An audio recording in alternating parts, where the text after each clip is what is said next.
Hi, it's Neil Sean here on your entertainment news with a gorgeous hunk of a man, girls. Yes, it's the one and only, the very talented Mr. Tom Lister, who's starring in 42nd Street, right here in the heart of London at the Theatre Royal Drury Lane. Remember though, Tom? If you miss it, you miss out. Don't miss Tom today on your entertainment news. 42nd Street.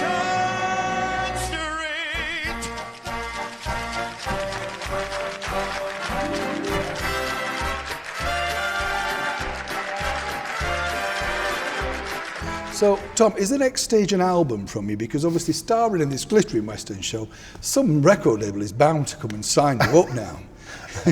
I honestly don't know. We'll see what the future holds, but I never really set out to be in musicals. It was always something that I've enjoyed listening to, and always something that I hoped would happen at some point in the future. And luckily, as I've finished on Emmerdale about 4 years ago now, since then I've done quite a lot of musicals, and to be doing this one in London in such a time as this is really special. This theatre though as well is so iconic, isn't it? Now, apparently it's got a lot of ghosts. Have you seen anything yet? No, I haven't seen anything. No, other than some of the actors and actresses without makeup, you know, at the end of the night, which can be a scary sight at times.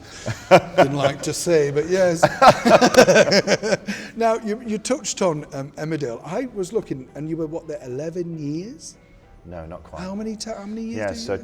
just over 9 years I was there. So it's a long time though, isn't it? Yeah. Did it feel like that to you, in the period? Because, I remember when your family came in and they were kind of like them, whoever gets into that home farm, it's a poison chalice, isn't it? I mean, let's be honest. You're going to be killed, maimed, whatever, or turn nutty at some point. When you got the script, did you laugh to yourself? You must have thought, what's he doing now? Well, I was very fortunate, for those 9 years, I was part of some of the biggest storylines that the show had, and our family came in and really settled very quickly and started to kind of be involved in these huge storylines. Funnily enough, one of the guys who's in the show with me, who played my brother Jimmy, Nick Miles, was very close to being killed very early into us being in the show. And funnily enough, we've all gone now, and he remains. So yeah, we think that he's made of Teflon, and things just don't stick to him. They just fly off.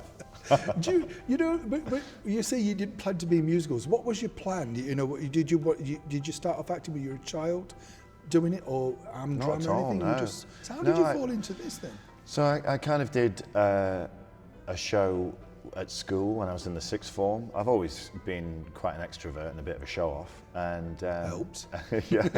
And then they asked the football team to audition for this show that they'd written all around the celebrations of VE Day. It was 50 years since VE Day, so they'd written this show about this football team going out to fight on the Somme and being obliterated. So we all went and auditioned, and I got the lead, and then literally captured the bug right there and then. And then throughout the rest of my A-levels, I was studying English and Shakespeare at the time as well, and it just snowballed. And then from there I went and joined a theatre company, went to drama college, and the rest, as they say, is history. But it's amazing, isn't it? Because as you say, and some actors watching this today might say, I've trained for years, darling, and in a way your path seems quite easy. But has it felt like that for you, or do you think, no, I've worked really hard to get this point? Yeah. You know what I mean? When you read somebody's story, you go, well, hang on, they went from that to that to that, and it's all about ups and downs, and I was very fortunate to get a television job very close to leaving drama college. So from that point, I've been able to have these stepping stones to do really great work. And I'm under no illusion of how fortunate I've been at times, but there has been times when work's been really hard to come by, and you go into the audition room, and more often than not, the answer is no. So it's every time for me, but yeah. It really is, and actually you have to be ready for that. You have to, almost like one of the best pieces of advice I was given by my first agent was like, go in, give your best in the audition room, and assume you haven't got it when you walk out. I thought, that's really pessimistic. I can't believe he's just said that.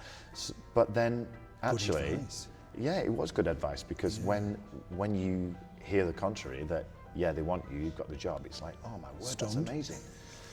Invariably, when you really want something, you think it's gone the best possible, it just doesn't happen. I agree with that. I think it is best to go with that line of like, oh, I've not done very well here. And, you know, in my case, it's normally the case. But the thing is, it must be lovely that, as you say, you came down, you got this, and you go back home, and you think, wow, I can't quite believe it. Now you're a West End lovey, a West End star, as they say, Tom.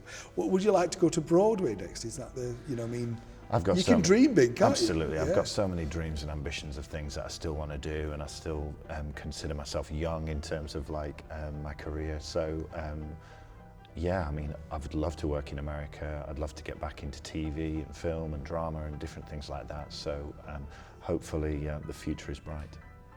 The future is definitely bright for you. Tom, it's been really lovely to meet you. Thank Thanks, you. mate. You too.